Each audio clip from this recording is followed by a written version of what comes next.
Mais attention à ce premier contact et un coup franc.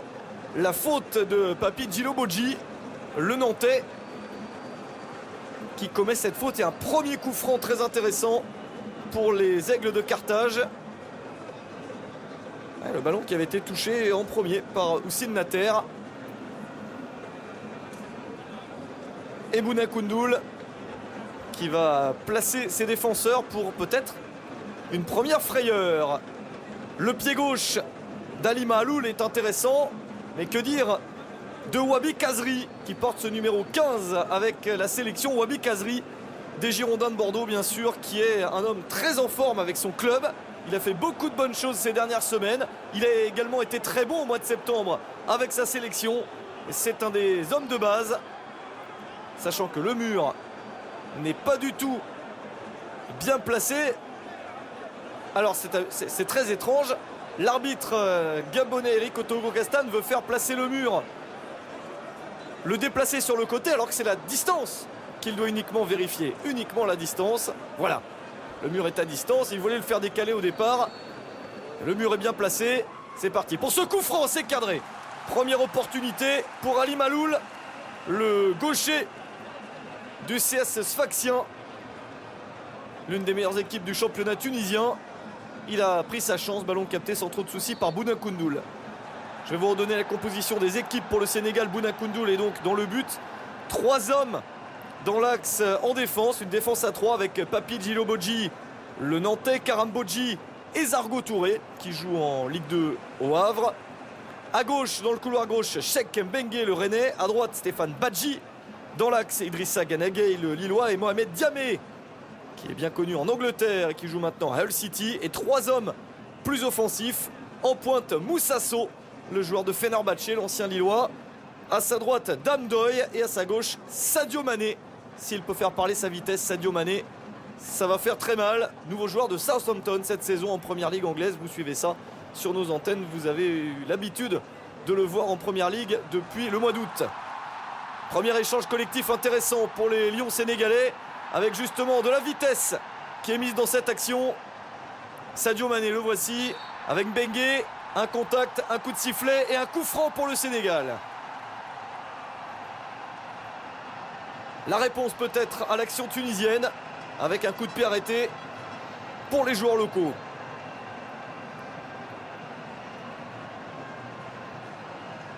Dame Doy se saisit du ballon et c'est bien lui qui va jouer ce coup franc. Attaquant du Lokomotiv Moscou. Dame Doy et Aymen Matlouti est prévenu avec ce ballon enroulé. Oh, il fallait intervenir car ça avait franchi le premier défenseur. Et une tête plongeante pour mettre le ballon en corner.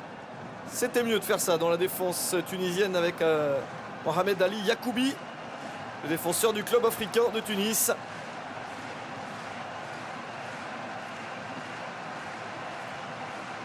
Et ce corner a joué avec un peu de précipitation, pas très bien visé.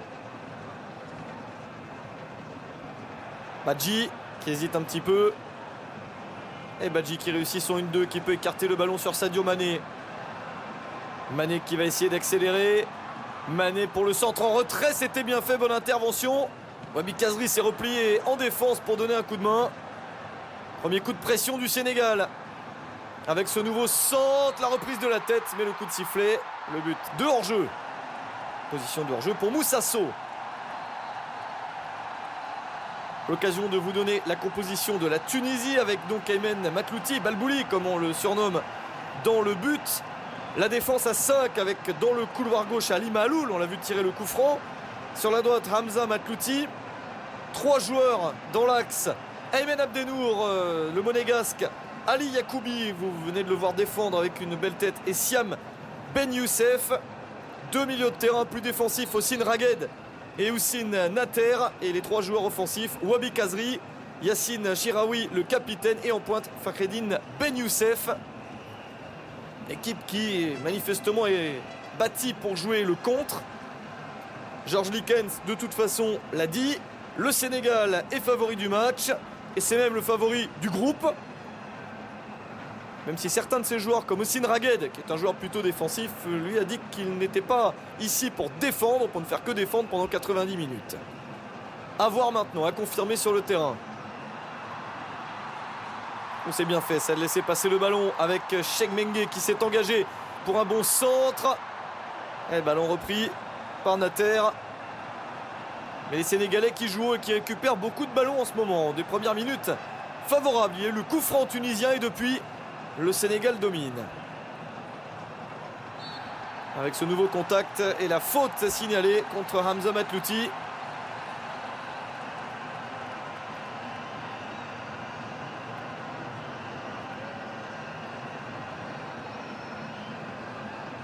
Ce sont deux bonnes formations. Deux équipes qui ont échoué au barrage d'accession à la Coupe du Monde. Le Sénégal éliminé par la Côte d'Ivoire, la Tunisie éliminée par le Cameroun. Elles étaient très proches d'aller au Brésil. Elles n'y sont pas allées et maintenant elles veulent à tout prix participer à la prochaine CAN.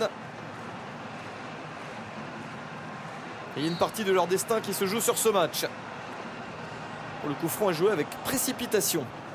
Sur ce coup, par Damdoy. Il n'a pas fait vraiment attention où étaient placés ses coéquipiers.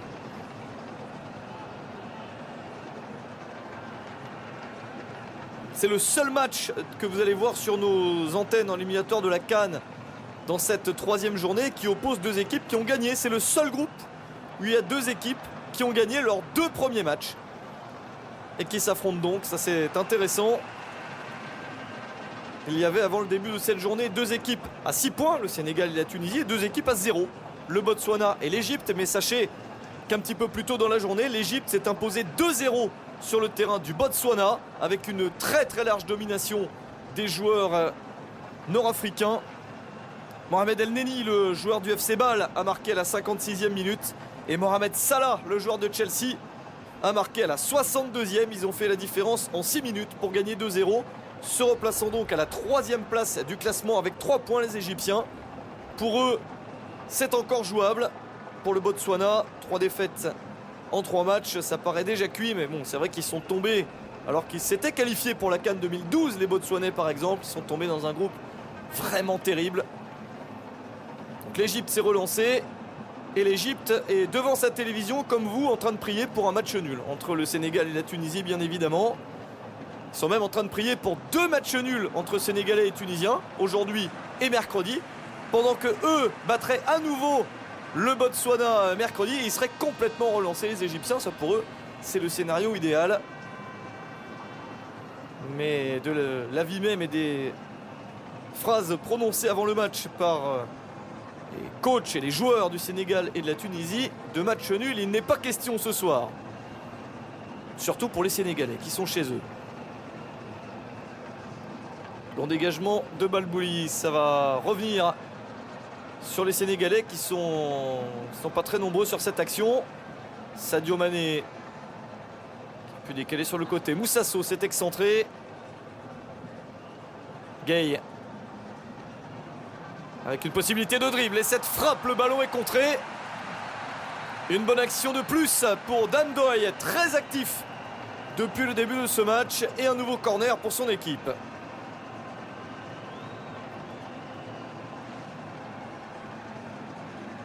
Corner que va jouer Stéphane Badji. Avec un ballon sortant, la reprise de la tête, c'était pas évident. Car les Tunisiens n'étaient pas trop mal placés.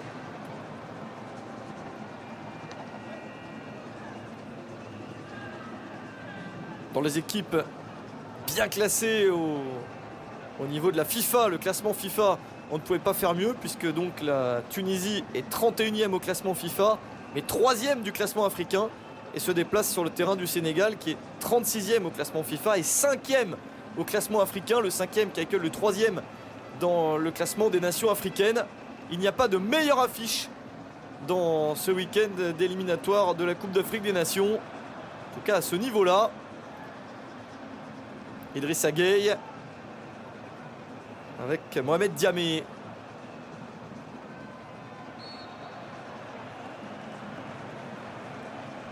Vous voyez qu'avec un dispositif tactique presque commun, 3 hommes en défense et des joueurs dans les couloirs censés apporter beaucoup, le Sénégal a une version plus offensive. Normal, il joue à la maison, mais avec Cheikh Bengue qui est déjà énormément monté, Stéphane Badji qui va passer quasiment son temps dans la moitié de terrain adverse, laissant vraiment les 3 défenseurs aidés, soit par Gueye, soit par Diamé. Et puis la version tunisienne, c'est normal, ils sont à l'extérieur avec 3 hommes dans l'axe et les 2 joueurs dans les couloirs qui eux vont évoluer forcément plus bas. Ils apporteront ce qu'ils peuvent, notamment Mahaloul qui n'hésitera pas à s'engouffrer côté gauche dès qu'il le pourra, mais avec plus de prudence, et c'est bien normal. On évoquait d'ailleurs des changements tactiques pour Alain Giresse, passer de son 3-4-3 des 2 premiers matchs de qualification à un 4-3-3 ou un 4-4-2. C'est ce qu'il a travaillé lors des mises en place, lors des entraînements précédant le match. Conclusion, il n'a pas changé pour la rencontre. Et puis Georges Lekens également, l'entraîneur belge pour la Tunisie, qui a évolué en 4-2-3-1 les 2 premiers matchs. Il était tenté par cette sorte de 5-2-3 et c'est ce qu'il fait. Lui, il a vraiment décidé d'adapter son équipe aussi en fonction des absences. Alors côté tunisien, il y a quand même une hécatombe. Sami Alagui, Jamel Saï, le Montpelliérain, Saber Khalifa, l'ancien Marseillais et Vianney, Bilal Moshni qui est un élément très important de la défense et qui n'est pas là, qui joue au Glasgow Rangers, Amin Chermiti, attaquant d'expérience, qui n'est pas là non plus. Attention à Moussasso. Il a pu décaler Mbengue pour ce nouveau centre. C'est très long, ça va revenir sur Badji. Badji qui va réussir à centrer, c'est trop fort. Un ballon trop fort, mais encore des situations intéressantes pour les Sénégalais.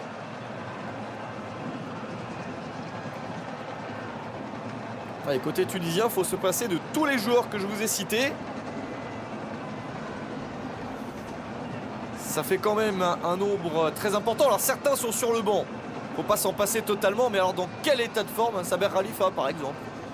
Il est sur le banc, mais on ne sait pas trop dans quel état de forme.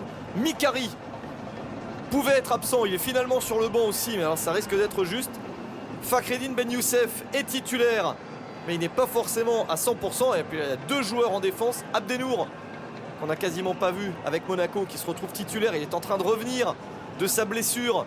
Et il est titulaire dans un match pareil, il n'est pas à 100%. Et Ali Yacoubi non plus, du club africain en défense. Donc c'est une équipe amoindrie, ce n'est pas la plus forte équipe de Tunisie possible à l'occasion de ce match. Pour l'instant, ça ne s'est pas trop mal passé pour les Aigles de Carthage qui ont subi, mais qui dans ce premier quart d'heure n'ont pas encaissé de but. Un souci pour Karambodji dans la défense sénégalaise. Alors le Sénégal qui lui aussi est privé de nombreux joueurs. Il y a 4 joueurs qui n'ont pas pu être sélectionnés par Alain Giresse. Cheikhou Kouyaté, Lamine Sané, Mame Biram Diouf et Pape Souaré. Soit quand même 3/4 de ces joueurs défensifs. Kouyaté, Lamine Sané, le Bordelais qui est capitaine de cette équipe du Sénégal, et Pape Souaré, le Lillois, sont 3 joueurs à vocation défensive qui sont titulaires. Mame Biram Diouf dans une superbe forme avec Stoke City, vous l'avez vu en première ligue, vous l'avez vu également avec le Sénégal il y a un mois lors des premiers matchs. Il est excellent et il est blessé. Et en plus, ce match était le retour de Dembaba, l'ancien joueur de Chelsea et joueur actuel du Beşiktaş Istanbul en sélection du Sénégal. Et il s'est blessé à l'entraînement et donc il se retrouve hors de la feuille de match. Notez le retour de Papis Cissé également. Et lui, il est bien sur le banc. Papis Cissé, le joueur de Newcastle, retour en sélection. Et lui, il est bien disponible. Il commence le match sur le banc. Il aurait pu être titulaire, mais c'est Moussasso à ce poste d'avant-centre qui a été choisi par Alain Giresse. C'est inquiétant maintenant pour Karambodji parce que ça fait un moment qu'il est au sol sans pouvoir se relever. On n'a pas trop vu ce qui a pu lui arriver, mais ça ne va pas très fort pour le défenseur du Racing Genk en Belgique. Et il va peut-être falloir changer, ça ce serait un coup dur.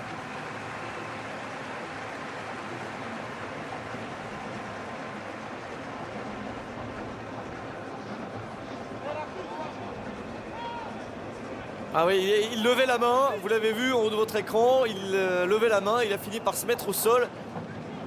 Peut-être a-t-il reçu un petit coup tout à l'heure, il ne s'est pas remis, une douleur. Peut-être qu'il a un petit souci d'étourdissement, quelque chose comme ça. On espère rien de plus. Évidemment, c'est toujours des images inquiétantes. On espère que ça va aller. Là, évidemment, il va falloir resserrer les rangs, soit le temps qu'il revienne, ce qu'on lui souhaite, soit le temps qu'on lui trouve un remplaçant. Ce qui pourrait modifier la tactique d'Alain Giresse, parce que là, il va être en pénurie de défenseurs centraux. Alors, il peut jouer à deux avec Gilo Boggi et Touré, mais faire rentrer un autre latéral, en l'occurrence Issa Sissoko, le Nantais, pourquoi pas. Et ça changerait sa tactique, parce que dans les défenseurs centraux, mais il n'y en a pas trop sur le banc. Sachant que Lamine Sané et Cheikhou Kouyaté, qui joue au milieu, peut jouer en charnière centrale, ne sont pas là ni l'un ni l'autre. Je venais de vous le dire. Ça prend encore plus de sens avec ce souci pour Karam Boggi.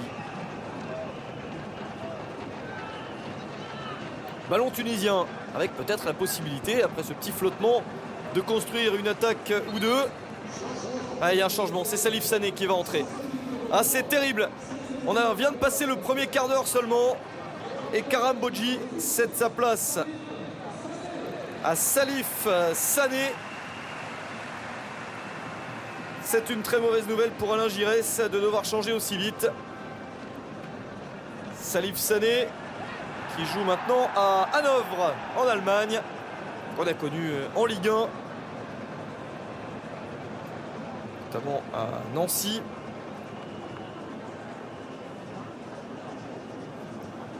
Et qui vient donc remplacer Karam Boggi. Wabi Kazri pour ce corner. Un ballon sortant. C'est bien repris de la tête, bien dégagé. Avec cette frappe du gauche complètement ratée. Il fallait le tenter. Pour Ali Mahaloul, on connaît son excellent pied gauche. Mais là, c'était quand même le geste très très dur. Il nous aurait mis un des buts du week-end.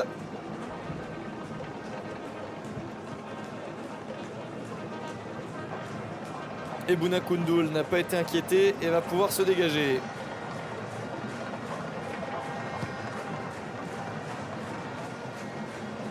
Bonne attitude générale du Sénégal depuis le début de ce match, mais forcément un petit coup de moins bien et de doute avec un joueur titulaire en défense qui doit sortir après un peu plus d'un quart d'heure de match.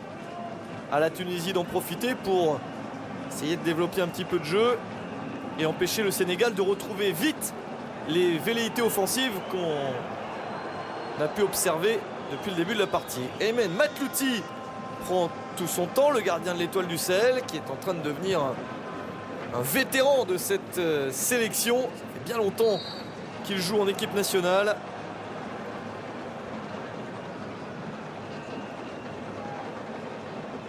À une époque, il y a eu match entre lui et Hamdi Kasraoui. L'époque gardien de l'Espérance de Tunis pour garder le but de la sélection. Maintenant, il y a un peu match avec le gardien actuel de l'Espérance de Tunis, Moez Ben Cherifia, mais c'est toujours l'expérience d'Aymen Matlouti qui prévaut. Et ce, même en fonction des changements de sélectionneur. C'est quand même à l'arrivée souvent lui. Et là, on est passé sur l'autre but avec un nouveau corner pour Wabi Kazri. Il n'a pas bien levé son ballon, le Bordelais. Il a une nouvelle chance. Alors, le deuxième poteau, reprise de la tête en reculant, soit un geste extrêmement compliqué. Pour l'instant, les Tunisiens ne font pas les gestes les plus simples. Et marquer dans cette circonstance, c'est quand même très très difficile. Lors de la première journée sur ce même terrain, le Sénégal avait été plutôt brillant contre une équipe d'Égypte plutôt faible. 2-0 pour le Sénégal grâce à Mame Biram Diouf et Sadio Mané. Avec un deuxième but marqué dans les arrêts de jeu de la première période, ça avait fait la différence. Et à la deuxième journée, le Sénégal était allé s'imposer 2-0 au Botswana avec encore un but de Sadio Mané et un autre en fin de match de Dan Doy. 2 victoires 2-0. C'est forcément très bien pour Alain Giresse. Avec cette nouvelle équipe qui est née, et on avait suivi ça sur nos antennes, à l'occasion du barrage retour d'accession à la Coupe du Monde, il y a un tout petit peu moins d'un an, il y a 11 mois, contre la Côte d'Ivoire. Au match aller, le Sénégal n'avait pas été très bon en Côte d'Ivoire, mais au match retour, ils avaient vraiment fait forte impression. Ils s'étaient retrouvés à un but de la qualification et donc d'éliminer la Côte d'Ivoire pour aller au Brésil. Il y avait une énorme occasion en fin de match de marquer ce but qui manquait. Et puis dans les 2 minutes qui ont suivi, Salomon Kalou avait marqué pour la Côte d'Ivoire le but libérateur. Pour une Côte d'Ivoire qui avait mérité sa qualification sur les 2 matchs. Mais le Sénégal, sur le match retour, n'était pas si loin. Et de là, d'une élimination, et à l'arrivée d'un match nul et d'une élimination, eh bien il était né quelque chose, clairement, pour les Sénégalais. Ça reste à confirmer, même s'ils sont bien partis dans ces éliminatoires, notamment à l'occasion de ce gros match. Et la Tunisie est en train de se retrouver après 10 minutes difficiles. Matlouti qui est monté avec un ballon contré et une touche.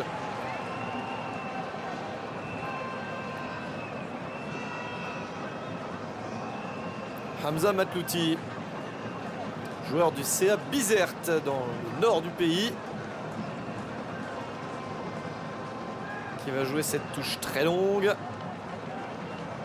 Bien repoussé, ça va revenir sur Ragued. Aussi une Ragued qui a poussé son ballon très loin. Dégagement de Zargo Touré. Un Sénégal manifestement décontenancé par le changement en défense. Ça ne s'est pas vu sur des occasions tunisiennes, mais ils vont moins de l'avant.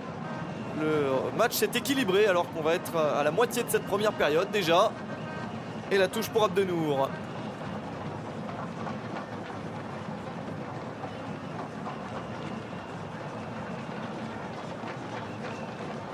C'est joué derrière avec Yacoubi. Ali Yacoubi qui a pu donner à droite sur Matlouti à nouveau.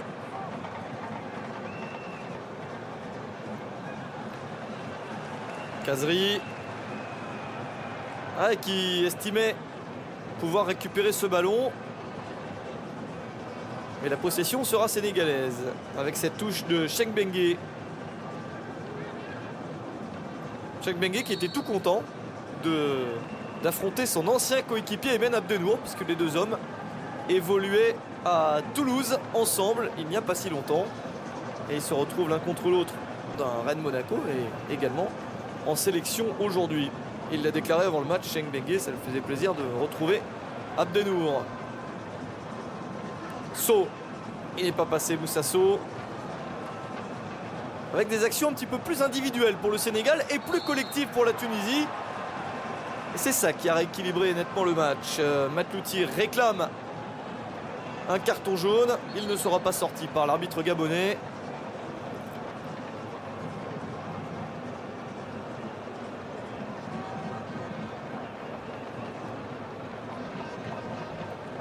Alors les 2 premiers résultats du Sénégal ont été très bons. Ceux de la Tunisie, 2 victoires également, c'est bien. La première a été très compliquée à obtenir. 2-1 à domicile contre le Botswana. Ça a été un match épique, je vous en reparlerai un peu plus longuement tout à l'heure. Puis le deuxième match, c'est la perf des Aigles de Carthage qui gagnent 1-0 en Égypte.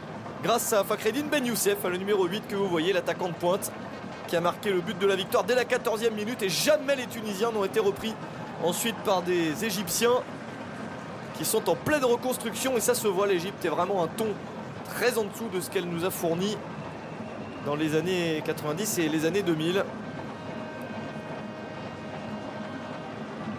Même les années 80, j'ai envie de dire. C'est une équipe d'Égypte plus faible qu'on ait vue depuis un moment.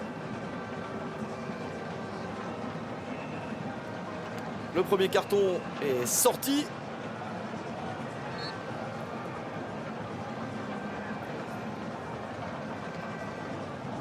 Et le jeu peut reprendre.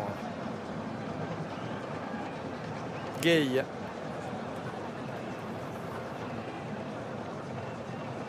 Bengué qui remet derrière. Chilo Bodji qui joue long, beaucoup trop long.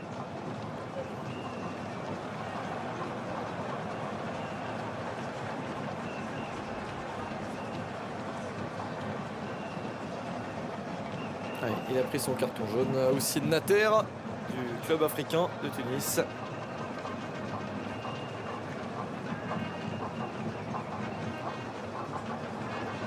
Il y a eu un très bon rythme en début de match. C'est moins le cas maintenant et c'est à l'avantage de la Tunisie.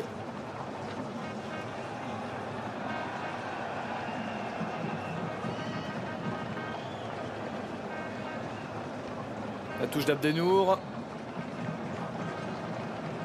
Ça n'a pas été exécuté au bon endroit et l'arbitre renverse la possession de balle sur la touche. Touche sénégalaise.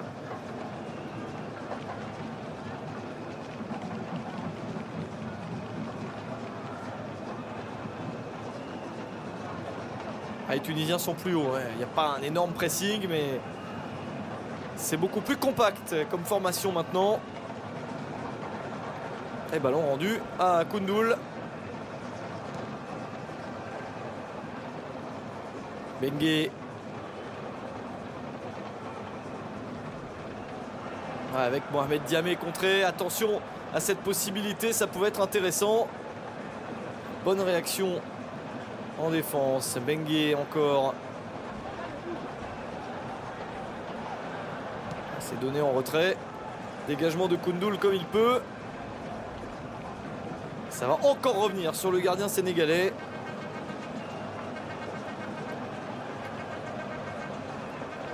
Sénégalais qui se sont préparés au pays, à Sali, pendant quelques jours, lorsque les internationaux ont pu tous arriver de leurs différents clubs, notamment en Europe. Et pareil pour les Tunisiens, tout le monde s'est réuni à Monastir pour préparer cette rencontre. Monastir, le lieu où se déroulera le deuxième match entre les deux équipes à l'occasion de la 4e journée, mercredi prochain, que l'on suivra ensemble également, et ça vaudra le coup. On aura presque, imaginé une équipe qui gagnerait les 2 matchs, on aura presque un qualifié officiel pour la CAN déjà, dès la 4e journée. Décalage à droite avec Badji qui va pouvoir centrer. Attention à cette intervention manquée d'Abdenour. Ballon qui a peut-être effleuré la main, on ne sait pas trop. Chiraoui qui va essayer de relancer, il ne peut pas, préfère jouer derrière avec Abdenour encore. Et c'est dégagé en touche. Meilleure position pour le Sénégal. En étant un petit peu plus haut sur le terrain, ce qu'ils faisaient au début, ce qu'ils ont perdu. S'ils arrivent à le retrouver, ils vont se procurer quelques occasions. Avec cette passe dans la surface et le bon tacle pour mettre la balle en corner. C'était bien vu, même s'il y avait du monde à cet endroit-là. La passe était intelligente.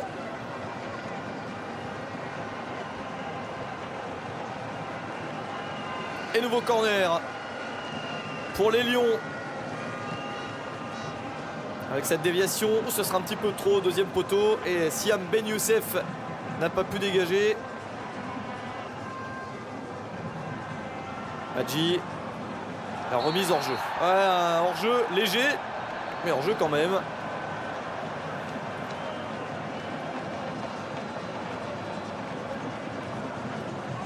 Mais ils se remettent dans le ton du match, les Sénégalais. Ah, il n'y avait pas hors jeu. Il était couvert par Mohamed Ali Yacoubi. C'est dommage pour les Sénégalais parce que c'était une bonne position.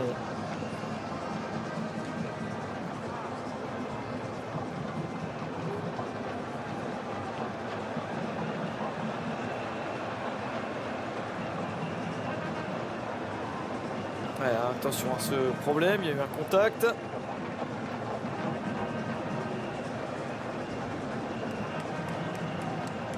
Et Fakhreddine Ben Youssef, je vous l'ai dit, il n'est peut-être pas à 100%. C'est un élément très important de la sélection. Ah oui, il a pris un pied dans le dos, en l'occurrence celui de Zargo Touré.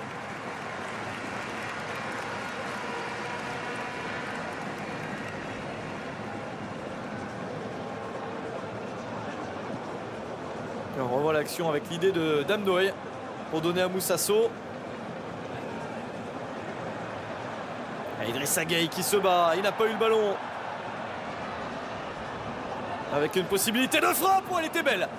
Tir soudain en se retournant de loin, ce n'était pas facile pour Fakhreddine Ben Youssef qui a essayé de surprendre Bouna Koundoul qui est un petit peu avancé. À la demi-heure de jeu, c'est une belle trajectoire sur cette frappe tunisienne et donc une excellente opportunité. Fakhreddine Ben Youssef, l'attaquant du CS Sfaxien qui s'est fait sa place petit à petit dans cette équipe nationale de Tunisie.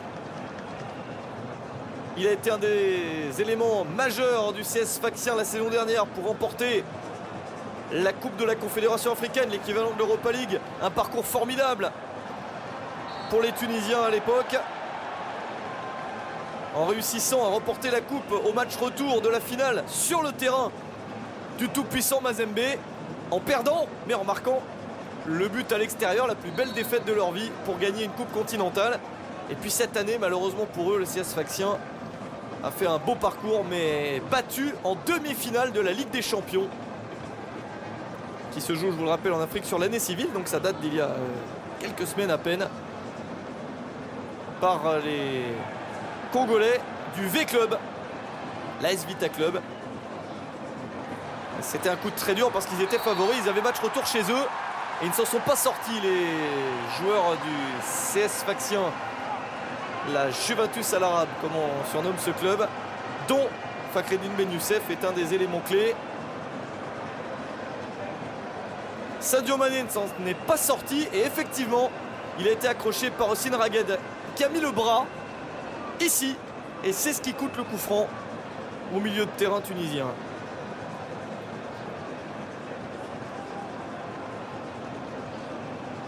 Avec encore des douleurs cette fois-ci pour Wabi Kazri.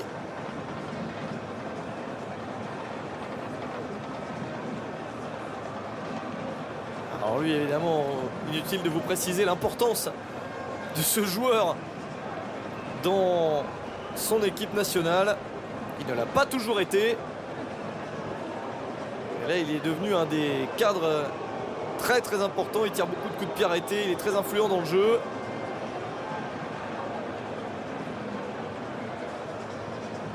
Bon, il s'est relevé, tout va bien. Et le coup franc sénégalais. Avec Raghed qui n'est pas content de la position du ballon et qui le fait savoir à l'arbitre. Il va avoir du travail, Eric Otogo Castan. Le Gabonais a déjà dû s'employer bien souvent dans ce match. Gueye. Voilà, très très long ballon.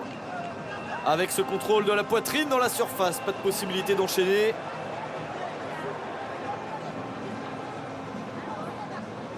C'est joué vite. Bengue n'aura pas cette balle. Kazri qui est reparti avec cette ouverture vers Fakhreddine Ben Youssef qui est passé. Il a évité le tacle. Maintenant, il est tout seul et très excentré. Ben Youssef pour un centre en retrait. Oh, le ballon qui rebondit sur deux Sénégalais et que Kazri ne va pas pouvoir exploiter. Ah, il était un peu trop seul, Ben Youssef, pour pouvoir aller au bout. Et c'est pas terminé avec Chiraoui, le capitaine. Lui aussi a beaucoup d'expérience maintenant. Le joueur du FC Zurich. Chiraoui qui va jouer derrière. Ali Yacoubi. Siam Ben Youssef qui met un grand ballon directement en touche. Ah, les Sénégalais savent qu'ils ont l'occasion, bien sûr, à plusieurs reprises de marquer, mais qu'il y aura quelques opportunités pour la Tunisie, notamment sur ce genre d'action. Vous avez vu la vitesse avec laquelle Ben Youssef a pu filer quasiment vers le but. Il était sur le côté, c'est ce qui l'a empêché d'avoir une occasion plus grande encore.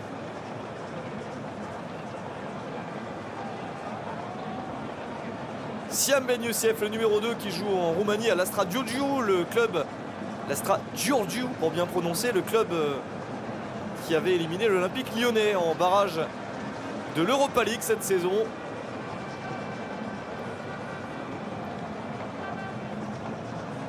Encore une balle aérienne qui ne donne rien. Et un tacle par derrière qui ne sera pas sanctionné, qui est considéré comme licite avec un ballon récupéré, mais ça a fait un peu de dégâts, hein, le tacle de Sennater qui devrait faire attention car il a déjà un carton jaune. Damdoy a été la victime, mais il est en train de se relever sans trop de mal manifestement.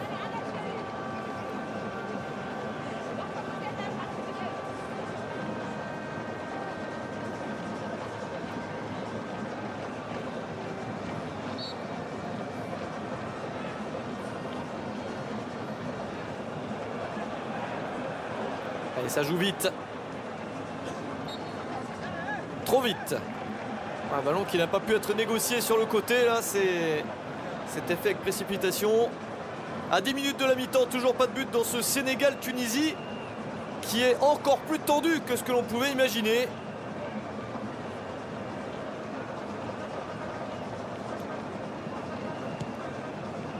En général, il n'y a pas beaucoup d'écart entre ces deux équipes au final lorsqu'elles s'affrontent. C'était pas si souvent d'ailleurs.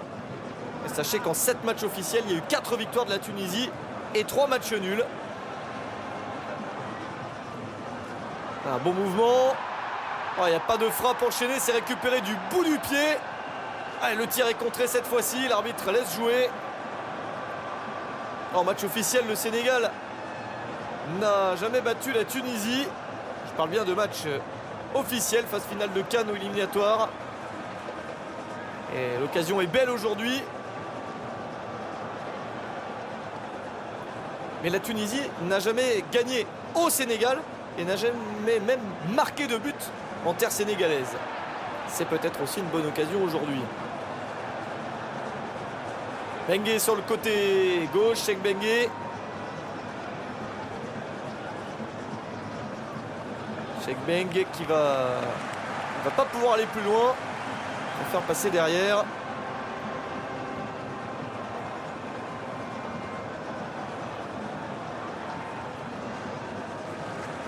Ballon récupéré par Malbouli. Aymen Matlouti. Qui finalement n'a pas trop de travail depuis le début. Koundoul non plus. Les gardiens ne sont pas trop sollicités, même s'il y a eu de bonnes situations de but. Et coup franc tunisien.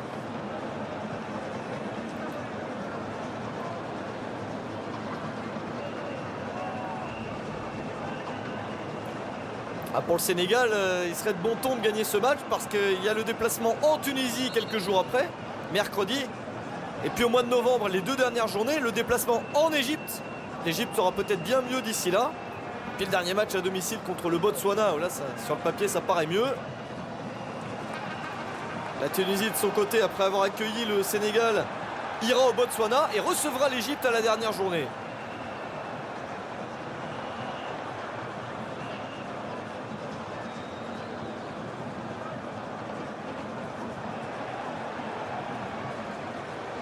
Bengue. Ce sera difficile d'exploiter cette balle. Le drapeau s'est levé. Position de hors-jeu signalée.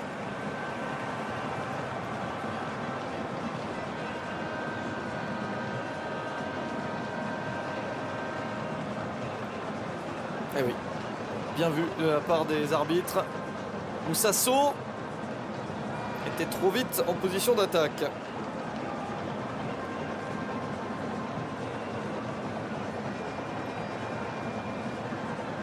Pour l'instant, l'équipe de Georges Likens est bien solide à l'extérieur. Lui qui a déjà entraîné en Afrique, il a entraîné l'Algérie, mais c'est vrai qu'il a entraîné l'équipe nationale de Belgique et de très nombreux clubs belges. J'ai envie de dire presque tous quand on voit son palmarès. Il y a eu du changement d'ailleurs sur le banc de la Tunisie. Il a pris un nouvel adjoint, il s'agit de Nizar Kanfir, qui est le sélectionneur de l'équipe olympique de Tunisie. C'est intéressant parce qu'il connaît bien les jeunes de son pays et il peut bien sûr facilement leur parler lorsqu'ils sont inclus dans l'équipe A.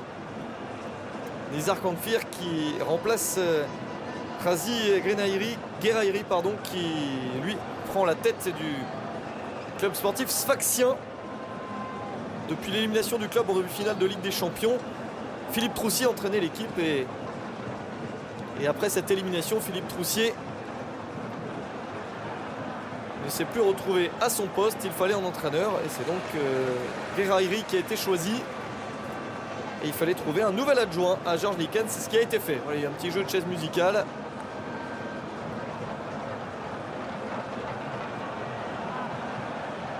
Nouvelle relance sénégalaise. Zargo Touré vers Badji. Il va vite Badji, mais là quand même c'était très difficile. Dégagement de l'extérieur du pied du gardien tunisien, s'il vous plaît. C'est peu commun. Les 5 dernières minutes de cette première période et coup franc pour le Sénégal.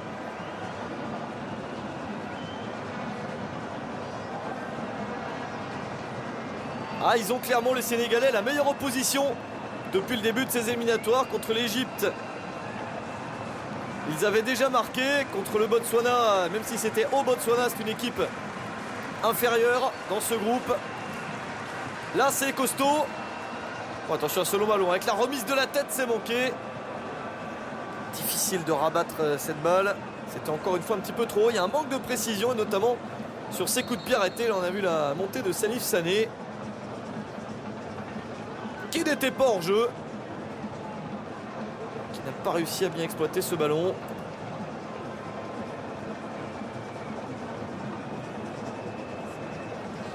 Alors vous l'avez vu, Salif Sané, qui joue souvent milieu de terrain, qui joue plus milieu de terrain, s'est mis en charnière centrale à 2 avec Djilo Bodji. Zargo Touré joue plutôt dans l'axe, notamment en club avec Le Havre en Ligue 2.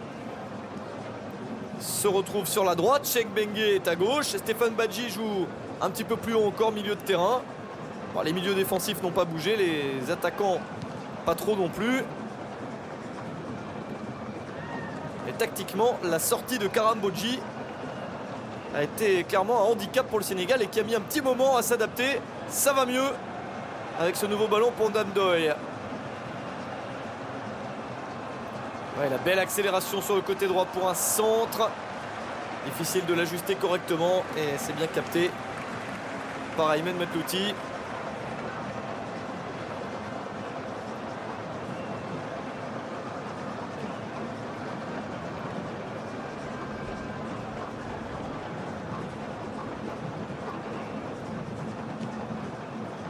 Mauvais contrôle de Sadio Mané qu'on ne voit plus depuis un petit moment. Oh, et un coup là donné à Hamza Matlouti. Ah, il manque un petit quelque chose pour que ce match démarre vraiment. C'est tendu, on a vu qu'il peut y avoir quelques coups, pas par méchanceté, mais pour vraiment s'en tenir au dispositif tactique, ne pas perdre le ballon trop bas. Il y a une lutte tactique très intéressante. Et lorsqu'il y a un déséquilibre, un joueur qui décide d'apporter le surnombre, il peut se passer quelque chose, mais c'est trop rare. Et des deux côtés. Et pour l'instant, c'est la Tunisie qui est en train de prendre un bon point à l'extérieur.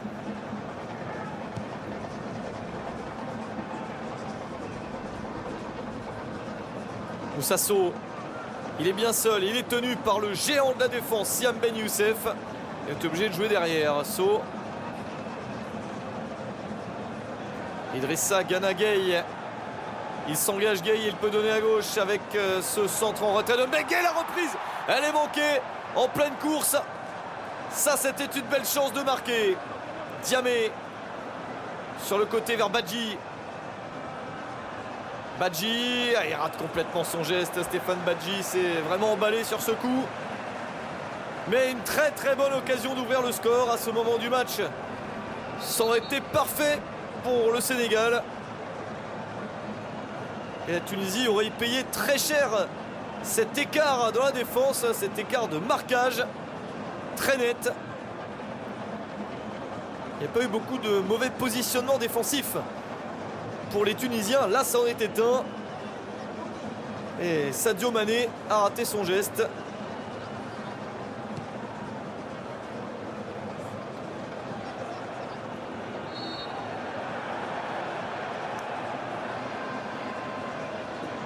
Allez, contestation de Cheikh Bengue auprès de l'arbitre.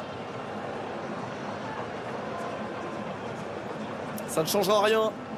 Et le ballon tunisien. On va pas prendre de risques maintenant, les Aigles de Carthage. C'est vraiment pas le moment.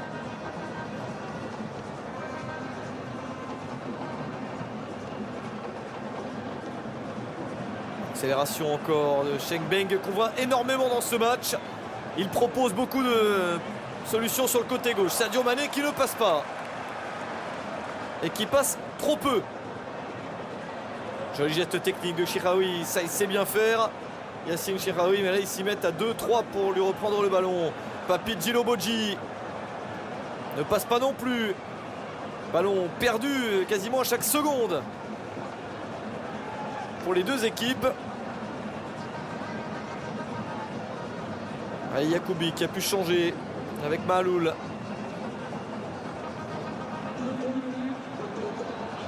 Accélération de Kazri qui a changé de côté.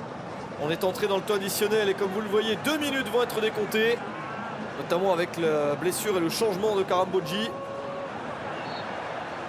Et le petit accrochage dans le rond central sur Ndoye qui offre un coup franc au Sénégal. Même s'il est lointain, c'est une chance de plus.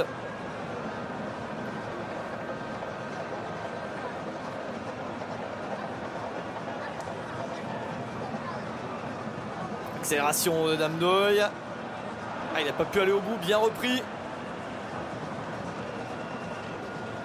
Khazri, c'est compliqué. Sa technique lui permet de s'en sortir et même d'obtenir ce coup franc.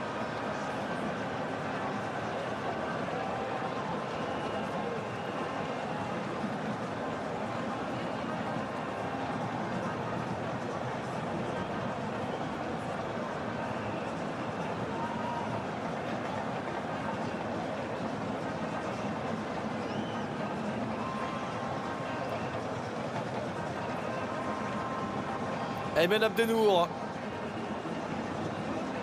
pour jouer manifestement un très long ballon et ça risque d'être la dernière action de cette première période. Il reste 30 secondes et il préfère le jouer côté gauche que dans le paquet et ça permet d'obtenir un coup franc mieux placé encore. Ce contact avec Mohamed Diamé, le très puissant milieu de terrain de Hull City,